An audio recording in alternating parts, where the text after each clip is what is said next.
podcast is part of the Sports Social Podcast Network.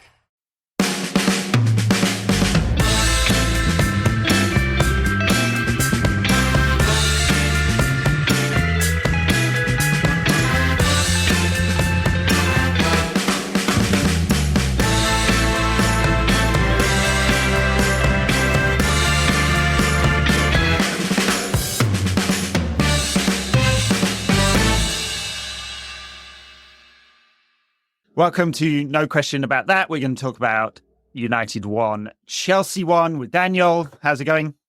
Not bad. How are you? Surviving. Yeah, doing all right. It rained incessantly all weekend and it's still raining now. And we'll probably be doing that till June or something. Oh. So I don't know. They teach kids here not to talk about bad weather and good weather. Just it's raining. It's neutral. It's cloudy. That's a therapeutic thing that you look at external things like that as neutral, so that you don't become overly invested in them. Because in the end, that's just you. I know. I look out my window though and go, "This is fucking miserable." So clearly, I should not do that. What was not miserable was United's performance on Sunday against Chelsea. I mean, it wasn't a super high quality game, was it? It was the shittest game ever per pound spent, by my calculations. Well, that might be true, actually, yes. Pound for pound. The lowest quality game ever. There's something I still found slightly entertaining, or maybe intriguing is the better word about it. Trying to look for microscopic differences between Ruud van Nistelrooij's approach and Erik ten Hag's approach, trying to look for some hope and light at the end of the tunnel with this team.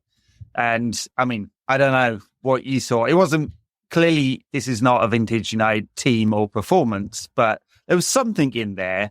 They had a bit of spirit and fight. At least they didn't give up straight away, although they did concede an equaliser very quickly. I mean, that equaliser was sort of one of those where, much as I would love to, it's kind of quite hard to work out whose fault that was. I thought maybe it wasn't a corner. Yeah. But other than that, it was just that kind of goal felt like just one of those things that they blamed Casemiro's header, but it didn't feel like he could have done much more with it than he did. It just fell to someone. You might never score a goal like that ever again. Well, that's true. You would normally have someone at the edge of the box to fight for the second ball, though, wouldn't you? And there was nobody there. So they might not have been there. Yes. Yeah. But they might not have been there, I suppose. And now it just sort of feels that we're waiting. We are waiting. And I mean, no surprises in the team, really, or team shape, I guess. Ruud has not made massive changes. They were very direct. So I don't know what you thought about that. They got the ball from back to front really quickly. What they did that was interesting, I guess, or in some way different, was he put Mazraoui at left back and Dalot at right back. So I wondered. True, yeah. I wondered if that was because Dalot has played against Pedro Neto presumably a lot in training for Portugal, so has a good handle on it. Or maybe they thought that Dalot had the speed to keep up in Neto, and that was more of a threat than Mazraoui, or maybe it was a bit of both, or maybe it was something completely different. But Mazraoui was excellent, actually. Yeah, probably. Well, he was given the man of the match, I think. No, not on Sky. It was Caicedo. Oh, was it? Okay, maybe I saw some other sponsor had a man of the match award. Whatever. He was very good. He's very comfortable. He's an all-round footballer. I mean, an absolute bargain at 15 million or whatever we spent on him. Given the amount of shite we've bought for massive amounts of money over the years, one of the better buys in the last 10 years, it seems, although we are only 15 games into the new season, so there's time for him to get infected with the United disease, isn't there? But comfortable in all situations. I do wonder, in the new system with Ruben Amorim, will he be playing in one of those kind of wing-back areas? Because he's not super athletic, but obviously with the ball at his feet, he's really good. So I was wondering if he might also be someone who could play as left side centre-back. I mean, it would sort of give us the same problem that we'd have Martinez there with De Ligt in the middle. But I feel like if it was Martinez and Mazraoui, then I guess we'd lose a little bit of physical power, but we'd have a lot more ability on the ball. Yeah. And I'm not sure what to make of De Ligt, because part of the time I'm watching it thinking, actually, he is the shift. But then sometimes there'll be some good defending. And with all players that you sign, I'm happy to give them some time to settle in. I just feel like with him, the things that upset me it's not possible to change. But he did make a very good block from Palmer at the end of the first half there. Yeah, he does. I think he does the kind of box defending piece fine, doesn't he? And he's comfortable enough in the air. I look at him and go, yeah, he's an upgrade on Harry Maguire. But how much of an upgrade? I mean, would he be in a title-winning team at the centre of defence in Ruben Amorim's title-winning team in 2028? I mean, he could be, because I feel like worse defenders than him have won Premier Leagues in recent times. I don't, like, if you put John Stones in this United team, I don't think he'd be better than De Ligt, particularly. No. I think so. It's possible. I just think that if you want your centre-back, and it is generally the middle centre-back who does this for Amorim, to be stepping into midfield and good on the ball, that has to be Martinez. And what I would probably be doing is I would be saying, do you know what? I will give 70 million quid to Bradthwaite, because he is perfect for that left centre-back role. As someone who can play and can also defend wide areas. If he gets caught one-on-one, it's not a problem because he's big with recovery base. And I would say that if you're going to have a 3-man defence and Martinez in it, then the other two, we have one which is obviously Euro, sort of need to be that kind of player, I think. Well, time will tell with that exactly how Amorim does it, and whether he does 3-4-3 from day one, because that'd be a fairly bold move in the middle of a season to just switch up the tactics, wouldn't it? For this one, I mean, apart from the switch from Mazraoui and Dalot, the other one was just how fast United got it forward. It felt like, and I haven't seen any data on this one. There is data on speed of attack, but it felt like United were looking to get it forward as often as possible. I don't know that necessarily worked. I mean, it's not like United were carving Chelsea open. Chelsea probably had more possession, didn't they? I think it was 54-46. They did, something but like I felt that. like we had the better of the chances. Yeah, I think that's right. I mean, out-XG'd them for whatever that is worth. So, I mean, obviously part of the out-XGing is we got a penalty. Yes, that is true, because that'll add 0.76 to the XG. Also, 4 big chances. Someone did drop me a note on Instagram to explain how Opta define a big chance. I'm not sure I really understood, but it's a high XG chance. Anyway, we got 4 chances over 0.2 or around 0.2 as well as the penalty. And right, that's not nothing. Chelsea did not create great quality chances. I mean, it did take a really fine strike to equalise. Afterwards, Maresca and a few of the Chelsea players were tweeting or Instagramming about how they felt they deserved to win. I was like, I didn't really come out of that game going, yeah, clearly Chelsea deserved to win. I'm not sure how you measure that. Well, we know exactly how we measure that. There's a very handy metric that has been created for calculating this precise thing, and it's called the fucking score. Yes, very true. That is how we know who deserved to win. We can talk about who played better, who had more of the play, who created better chances, all of this. But the way that you deserve to win a football game is by outscoring your opponent. And United did not do that. Yes, neither did Chelsea. Something that I wasn't surprised, because I know these useless dickheads are useless. The penalty that we didn't get, but they didn't even talk about, when Rashford goes skiing down the slope there, down behind the goal. Yeah. He wears a tackle. I think it's from Malo Gusto. How has he not been picked for Ireland yet? But I can't even remember. Maybe it wasn't. But he goes, like, the ball's gone, and he just plows straight through him. And it's not even. I can see why you wouldn't see it first up. I can see why you wouldn't see it at all. I can't for the life of me grasp why VAR hasn't seen it. Because it's one of those unwritten rules in football. If a player passes or shoots in the penalty area and the defender takes him out miles after the ball has gone, that's perfectly all right. I feel like we've seen penalties given for this recently. Right. And I mean, even that De Ligt one last week was sort of that. But it was a lot more of a penalty than that was. I said it was a lot more of a penalty. To me, that one's not even marginal. If you look at it, it's a penalty, and I saw it at the time as well. So it's not one where I'm slowing it down, I'm going backwards and forwards, I'm trying to find defence. And so I haven't said this for a while, because I don't feel like we've been getting any decisions right like that. But you never lose a game because of the referee. You lose a game because you weren't good enough to satisfy the aforementioned metric. So that's not why we lost. But the idea that isn't a penalty is just, I don't understand the game anymore. And if pre-VAR, you just say, well, the officials missed it. Fine, they're crap. But when they miss it with VAR, it's just I don't get how you manage to do that. Yeah, because as I said, I saw it live. So why would at least one of them have seen it live? Yeah. No, I agree. It's just one of those ones that just doesn't. It seems to be one of those unwritten rules in football culture that you just don't give that. So I know I couldn't explain why. The other, I guess, controversy, or at least what Maresca made a load of out after the game, was Martinez and his tackle on Cole Palmer. Definitely caught the top of his foot. I couldn't for the life of me, after seeing all those replays, understand whether he actually caught his knee or not. Maybe he did. It wasn't really clear. Was that a red card, and would it have made a difference? It was like 3 minutes before the end of the game, wasn't it? So, yeah, I mean, I've actually spent some of the afternoon discussing this with the Thunder from Down Under. None other than Neil Robinson. He was pitching angrily about this this afternoon. And I was like, hang on, you just smashed someone 6-1, making 4 century breaks. Just in good mood here. I thought at the time... But he wanted to talk about Martinez's tackling. He's a Chelsea fan. Yeah. And his son's a good goalkeeper. His son plays really some kind of youth level, I think. I can't believe I know the fact that Neil Robinson's son is called Alexander, but I do watch a lot of snooker. Anyway, I saw it when it happened live. I thought, oh, fuck. Like, it looked like a red card to me in real time.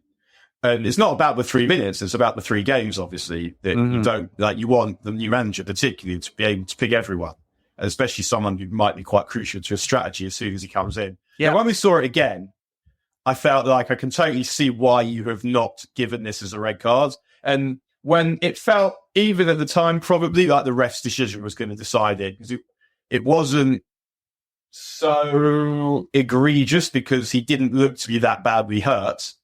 That meant that I thought the ref would probably fudge it and give a yellow, and then rely on VAR to save him if it was mental. And probably that's what he did. I thought that they said that,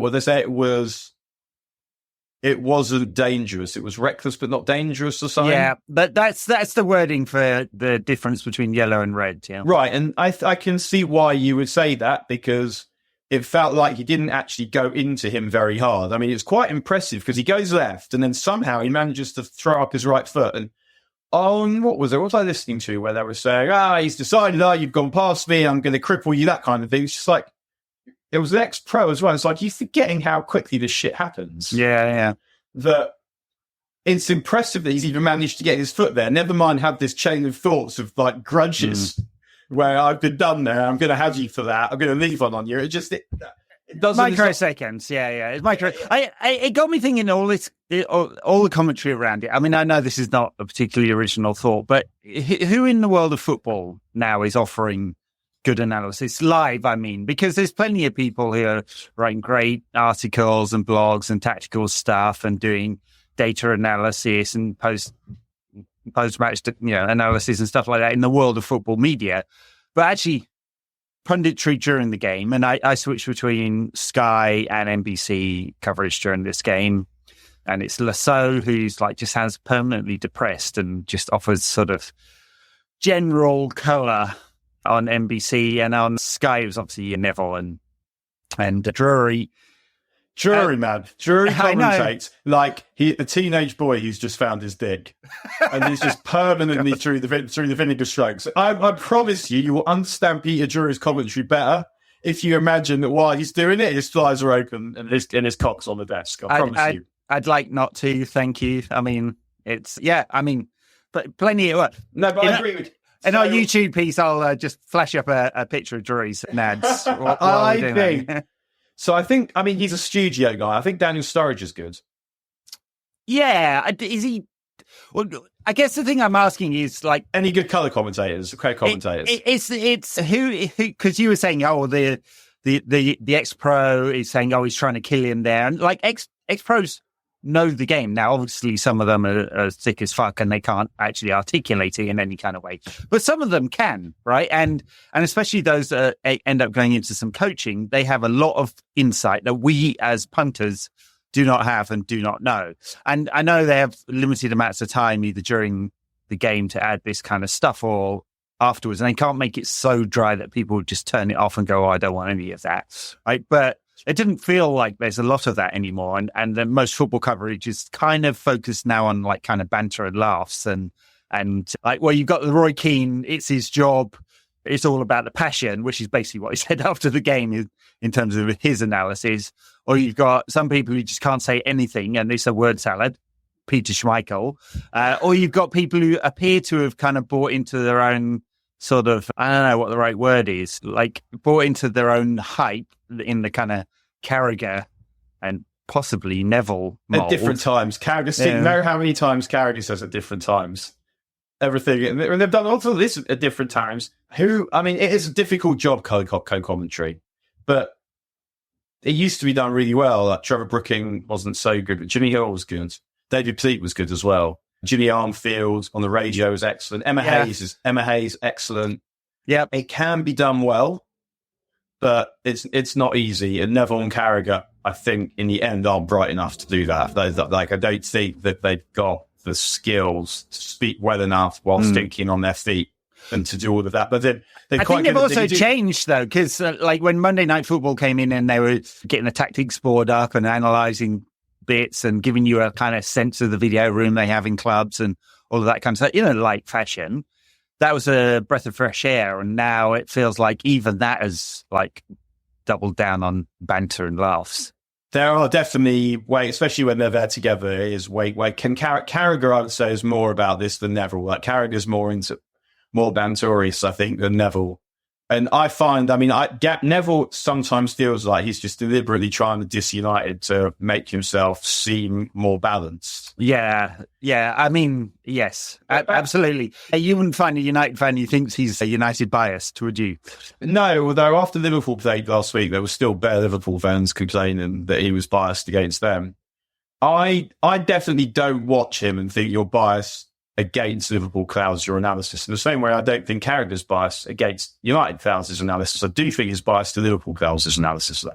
Yeah, for sure. Whereas Neville sort of is almost the opposite. He paints himself as a donkey who wasn't good at football, and it feels like he's quite eager to glorify United's opponents, and United somehow got by them. If you see what I mean? Yeah. But back to the Martinez thing.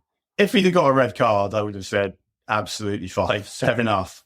But I can see why once the ref hadn't given it and they watch it in slow motion and then they're saying, actually, he's not really touched him. Therefore, how can we say it was dangerous if he hasn't touched him? Mm-hmm. That felt like the rationale. I don't necessarily ascribe to it because you could tackle someone dangerously and really hurt them. I guess the rationale was that if you do it, it wasn't possible for it to be any more dangerous because you didn't really touch him, or even though you did touch it, if you see what I mean. And the action is more of a scrape than a power through. Sure. And if there's more sort of forward force, then he's definitely getting sent off. But yeah, lucky boy still. All right, so what was not an awfully great quality first half, getting to the second half, and it becomes a bit more end-to-end, right? There was some sense that this was... I remember in the preview thinking last week, hey, there actually in theory could be quite an attacking game going on here. Of course, United find it impossible to create really good quality chances, but actually pretty well restricted Chelsea's front four to I think they had 12 shots, but only the one on target. Yeah, I guess after half-time, I thought we would win because I thought we would score, and it felt like that we were bringing them down to our level with all the speed and with experience. That was what I thought was going to happen. And then we score, and it feels like that is what's happening because at that point, once we've scored, obviously I've been watching this team for years, so I know that we're likely to concede, but in the back of my mind, I'm also thinking, if they start pushing, we'll score again. I cannot put my finger on what it is about United that means, because we've conceded just an absolutely horrendous amount of goals within 5 minutes of scoring. It's incredible. I haven't got the data in front of me, but I'd imagine it's amongst the highest in the league. It's the highest by far. Yeah. We are very, very good at doing that. Just lack of focus, concentration. I'm not sure what it is, but it seems to do that all along. I was a little bit worried about, Chelsea have a lot of options off the bench. It's obviously a very young squad because they've bought 75 players in the last 3 years who are all young, and half of them are training with the under-21s and they're on 8-year contracts. But you look at the benches and there's a lot more to come off the Chelsea bench than the United bench, but it didn't really I'd say they didn't really change the game. I mean, there was one slightly odd moment where Ruud brought Victor Lindelof in central midfield. I'm not sure he'd have been my pick to close out a game necessarily, but I guess he's worried about Uarte's, well, he got a yellow and several other tackles after that. Maybe he's worried about either his fitness and or his presence on the pitch. I mean, what else stuff? The Chelsea fans singing, "Just like London, your city is blue." Now, I'm 45 years old. I was born in London. I've lived in London almost all my life. No one in London gives a fuck about Chelsea. They're just West Ham with money. No one talks about what Chelsea are doing or what West Ham are doing, apart from the people who support these teams. No one gives a fuck about either of them. And it literally, it really doesn't matter what Chelsea win. I mean, I don't know. I don't know why I'm getting involved in this idiot's debate. I was wondering that too. London will never be blue. No one cares about Chelsea. And I say that my mum used to go to Chelsea in the 50s. Well, of course, the people who are fairly local to Stamford Bridge all support Fulham anyway. So yeah, no one cares about Chelsea. No one anywhere cares about Chelsea, really. There now, 20 years of Russian investment and private equity companies plating. And I'm not sure that they'll ever get a return on their investment. Before that, they were, the fourth biggest club in London? Something like that, before Abramovich took over. Therefore, I mean, the shame that Arsenal fans should feel that Chelsea won the European Cup before they did, and have now won it twice. And still London isn't blue. but yeah, I would feel that shame if I was an Arsenal fan, but particularly that Chelsea have won the European Cup twice. I mean, to be fair, that is a new song for Chelsea, because normally their song is Chelsea, Chelsea, Chelsea, Chelsea, Chelsea, and that was the only song they ever had. What else? United managed to not lose right at the death. The referee's muscles. Referee's muscles. I mean, the referee. I mean, it's he didn't have a muscle up here for not much only of the game, did he? A referee and big muscles. Imagine the shit that kid got at school. Who was the name of? Was he Brazilian? I can't remember. The really jacked referee. He's like really jacked. I mean, I don't know. Howard Webb was quite beefcake also. When he was the referee, South Yorkshire's finest. I tell you what I thought was ridiculous what that referee did, and I felt like we got the arse end of a lot of the 50-50s yesterday. But whatever, it's a fast game. I'm not particularly blaming him. Rashford gets a decision he doesn't like, and he beats the ground in frustration. Yeah. Why is that a booking?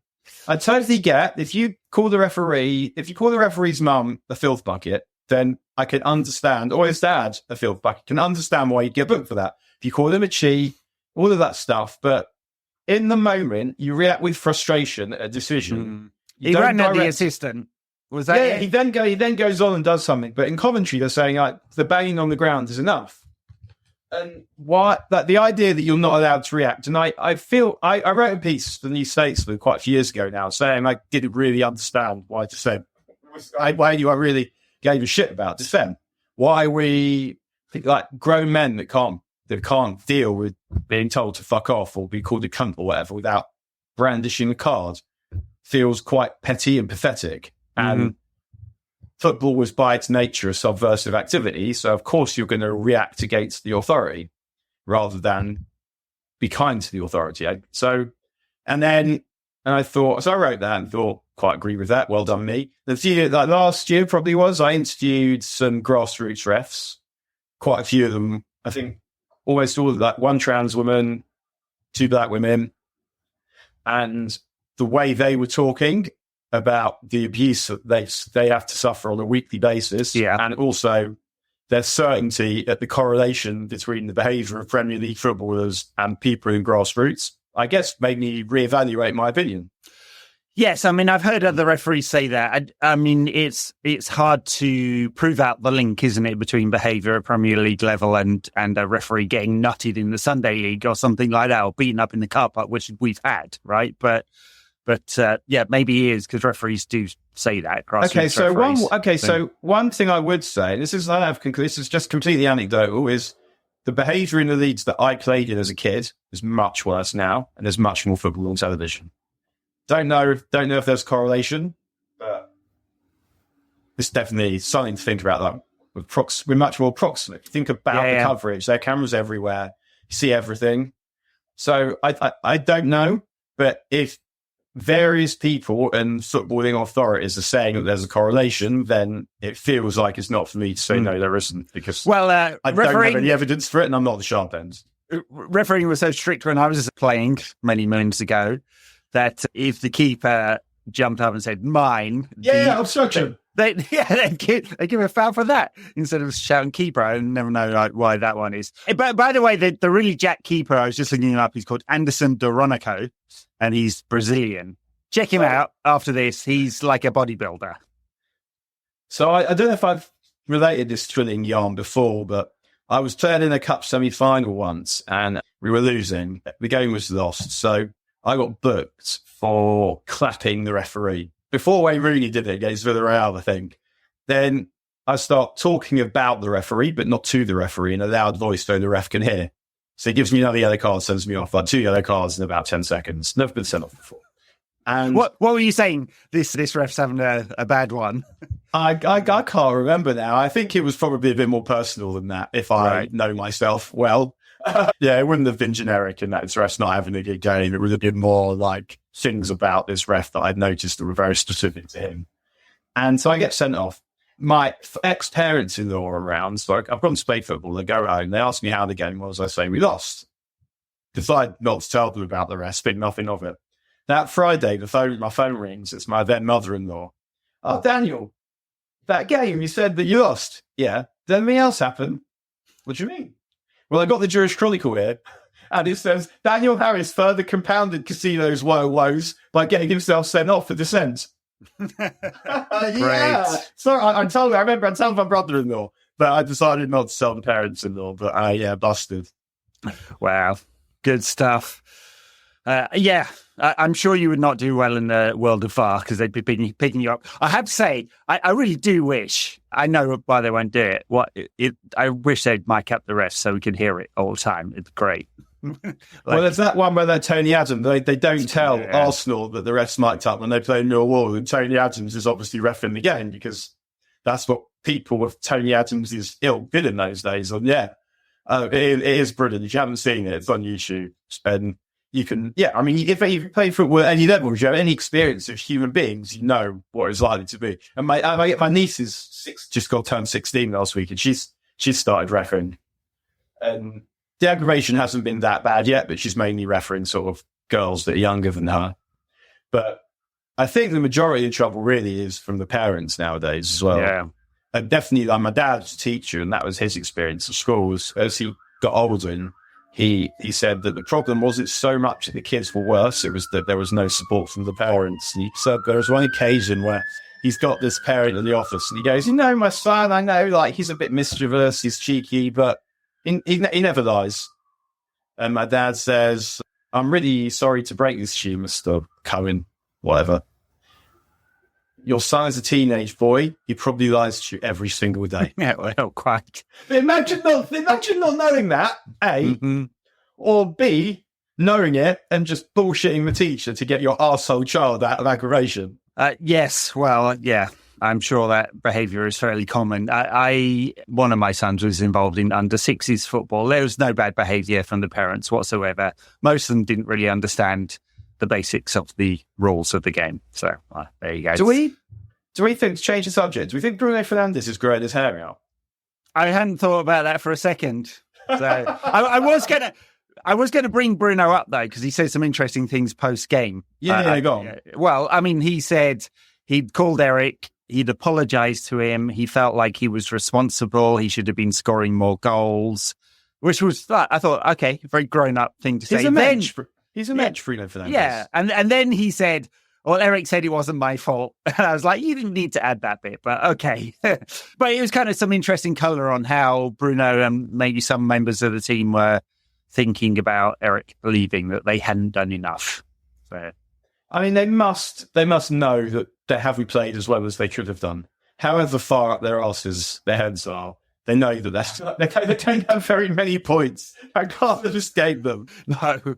And I'm sure, look, Andy Mitton has described the dressing room as factional, and so I'm sure there are some players who had worked with Eric before, are super supportive of him, and maybe some others who were happy to see yet another manager move on and just waiting for the next one or whatever. I mean, I understand that. And you could say, because we can sit here and go, how many managers is Marcus Rashford going to see off? Or we can say, has he had a good one yet? Well, true. Has Marcus had a good one? Because he was a bit quiet at the weekend. Though he was not the worst of United's forwards. I mean, that was clearly Alejandro Garnacho, who had probably his worst game of the season. And he was the one that appears to be first choice now. I mean, he played the full game. Marcus did not. Yeah, I feel like he's earned that. So, yeah, maybe. He's earned that. His decision-making does need to improve. Sure. But I feel like often he doesn't know where people are going to be. So the same people that are his decision-making and the same are the people that are saying, well, United have no routines or set moves or anything. So when that's the case, he's just got to decide what he's going to do. And one of the things I actually like about him as a player is that he decides and he sticks with it. Because I find with Rashford, the problem I sometimes have with Rashford is he struggles to make a decision, so that he just ends up like checking inside, outside when he's sort of burrowing down the left side of the box. We've all seen him do it. Mm-hmm. Whereas one of the things I like about Garnacho is he backs himself.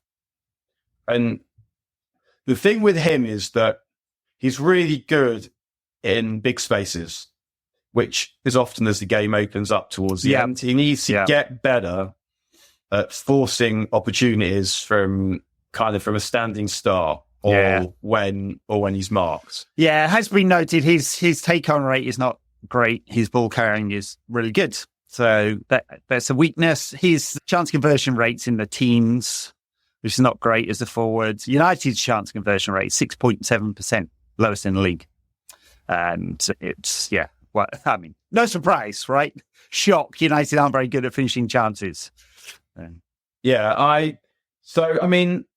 He's not someone I'm particularly worried about.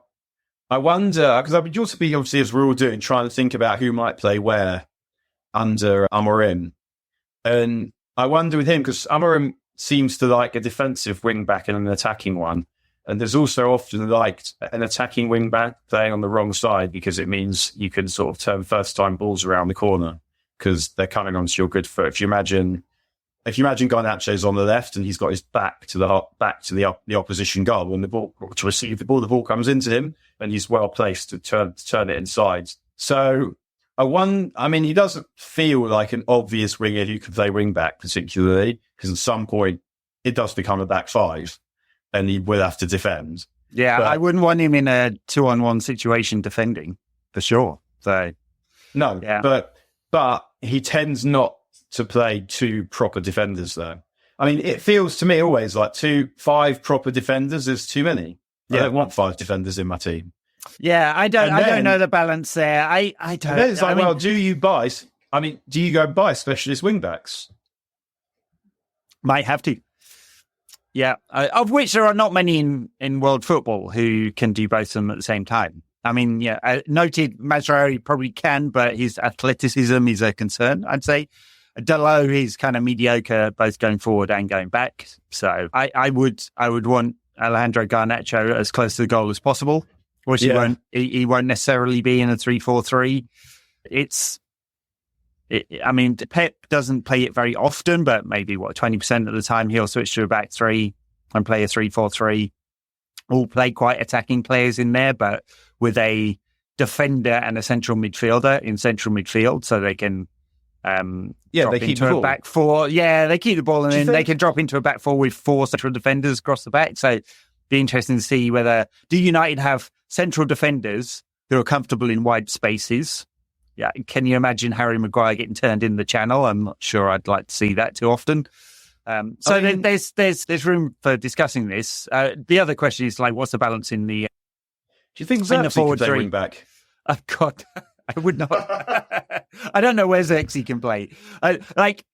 When he first came, you're like, okay, he's got nice touch, nice close control, movement, can pass the ball, a few flicks and tricks. Doesn't look like a striker. Now can't even do that. The ball's bouncing. I So I felt for him because I've been in that position where you're through and you know you haven't got the legs to outrun the defenders. I used to score chips because I knew that I couldn't get away from the last man. Yeah. Even if he was behind me. And there was that where, because there's some forwards, you are fast, but often not quick enough. Like Eric was quick enough. Yeah. Like if he was through like that, he wasn't electric, but you rarely saw people get back with him. Kane also, not quick, but somehow just quick enough.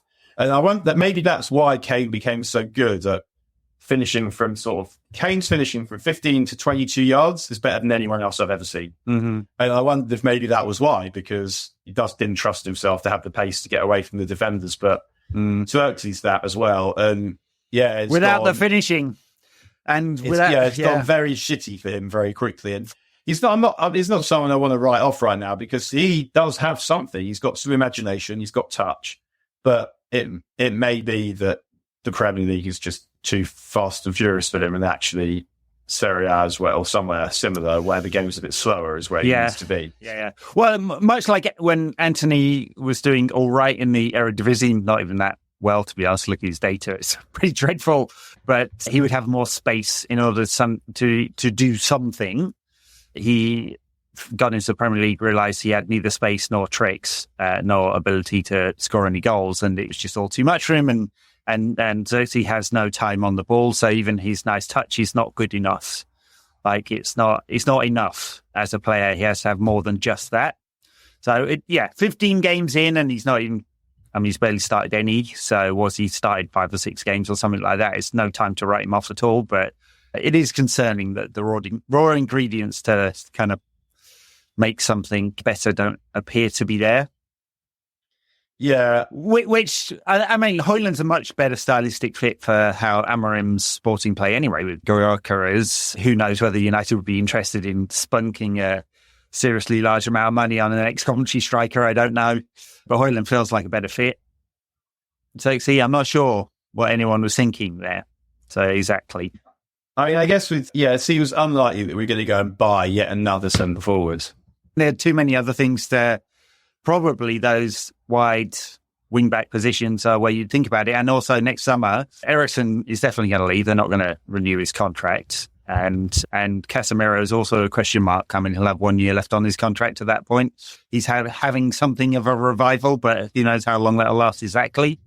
So, yeah, he's never going to be a proper option. But with all these players, it will be interesting to see what they do under the new manager. Perhaps Højlund will get better service if there are those 2 wide attackers or Bruno and a wide attacker that are behind him and there are wing backs out wide as well. Yeah.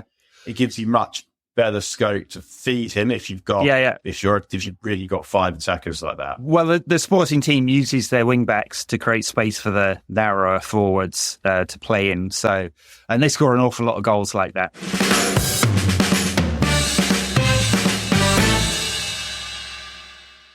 All right, United have PAOK. I think that's how you say it. No, I think they're PAOK. PAOK's the PAOK. Well, it's an acronym though, isn't it? But we're going to call them PAOK. All right. But who says UEFA? Yeah, well, true. 3rd or 4th home games for Ruud van Nistelrooij. Again, I'd absolutely have to win in the Europa League group phase, whatever it's called. Group table phase. Fuck's sake. And 5 games left, all pretty easy opposition, I'd say. Probably need 15 points to get in that top 8 so we don't have a playoff, which I'm sure Sir Jim and his accountants would actually quite like. But so 4 wins. 4 wins, yeah. 4 wins. But it's PAOK, it's Bodo Glimt, it's Rangers. Bodo Glimt are good. Rangers are shit. Yeah, Rangers are bad. I mean, Rangers lost to Aberdeen last week. And Bodo Glimt and Victoria Pleasant are remaining fixtures, right? So, I mean, PAOK, they are, 2nd or 3rd in the Greek League at the moment. They were champions last year. They lost in the Champions League playoff and then had to play a playoff to get into the Europa League group phase. Just ridiculous. And so, I mean, I don't think anyone's assuming they're a particularly good team. I can't say I have. I looked through their squad and the only name I recognised was Dejan Lovren, ex-Liverpool player, 35, central defender. Racist, no? Is he a racist? Have I forgotten his story? Yeah, I think you must have done. I think there was some Serbian racism, if I'm not mistaken. Awesome. What the world needs now is a bit more nationalism. Sorry, right? not Serbian, Croatian. Sorry, I guess I'll have to. Oh, you got to get that one right, Daniel. Jeez. Yeah. Yes. I mean, so presumably, and this is based on absolutely no evidence whatsoever, but Greek league not being particularly strong and PAOK not necessarily being the best team in the Greek league right now. Presumably, United should be way too strong for these guys. Presumably, we should. And really celebrating goals on the touchline is they'll never grow old. And never get old. I just want to say, I mean, I don't know what his future looks like. He has a 2-year contract. As he says he wants to stick around, wants to do anything for the club, but it would necessarily be a reduced role, working as an assistant to the head coach. And he looks managerial. He sounds managerial. I've no idea if he's actually any good. I mean, he's got very little experience, basically. Apparently, he didn't even want the PSV job when he got it because he thought he didn't have much experience. He came into coaching later, took some time off after finishing his playing days. And so I don't know whether this will give him the bug or not, but he feels the part. Oh, he's definitely got the bug. My sense is that Amorim probably doesn't require him. Well, he's bringing in 5 coaches, so, I mean, where? Might fancy having him as a mascot, but if I was betting, I'd say, it's later, Ruud. Yeah, I mean, maybe they'll ask him to stick around just for a while because work with the transition, or maybe not. Maybe they just see it as a fresh break, clean break from the past, which is another reason why this clearly should have been done in the summer, because it's absolutely mad just dropping someone in a whole new coaching team in the middle of the season. But Ruud running off down the touchline, pumping his fists. He did a half Mourinho, didn't he? He ran off down the touchline and then sort of stopped and turned around. He should have done the full knee slide thing, clearly. Maybe if we'd have got a second, then it might have been knee slide. I mean, Bruno had scored that one at the end which he really, really should have done. Oh, my God, Bruno. He just thought, it's that moment where, because he's usually quite calm in those situations, but the ball came and he wasn't quite expecting it. It did probably need to be Wahed, and just all that combination of excitement and what the situation required. I would have been jumping up and down and knee sliding down my corridor at home if Bruno had scored that, along with Ruud. I mean, I know it's a nothingness of a game, really, but in that moment, with they had the chance with Alejandro Garnacho just before that, and then this is 2 minutes from the end or something like that.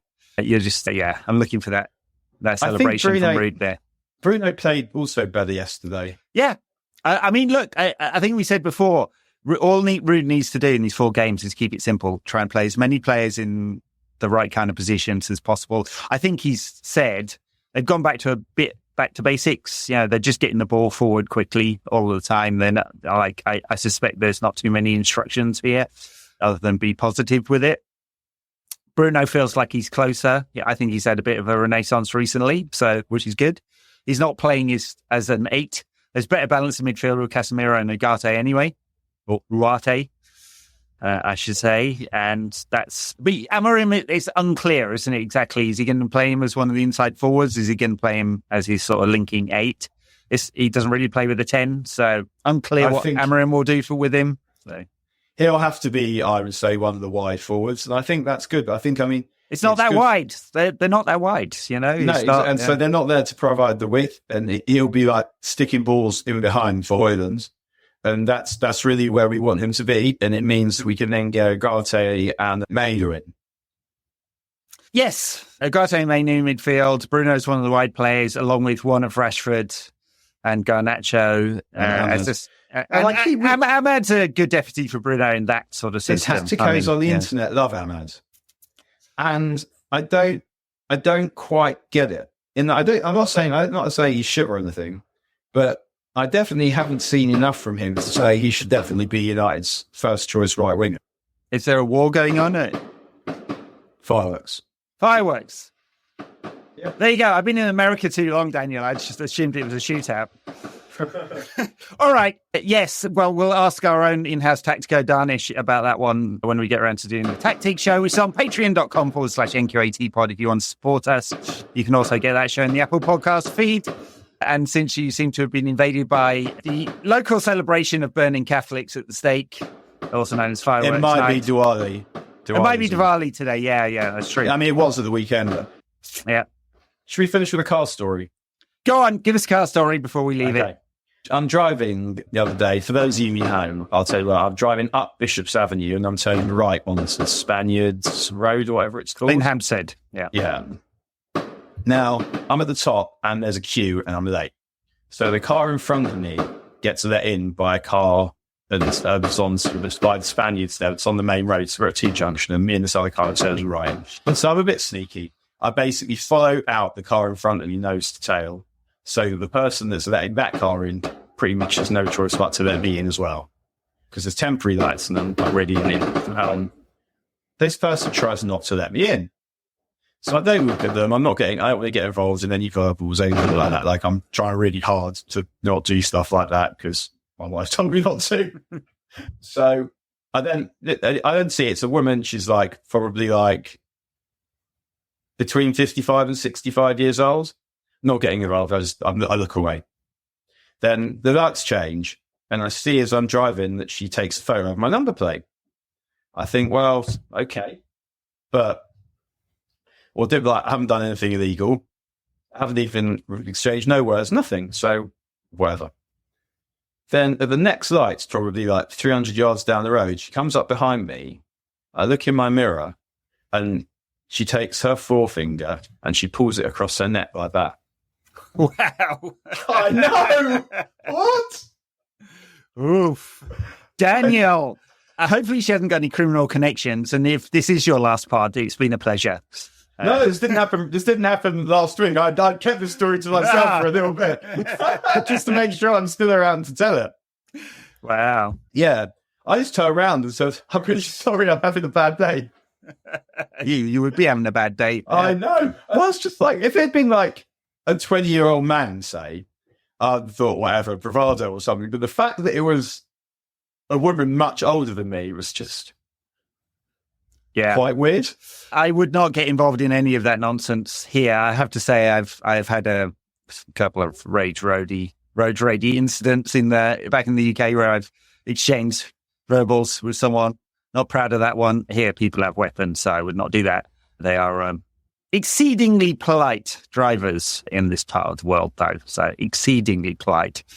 So, well, I'm glad to say that you did live your incident there, despite the throat slitting that could have happened. Thank you very much, everyone, for listening. Backers will be back with NQAT Extra and the Tactics Show at some point this week. Much appreciated. Catch you soon. Not please.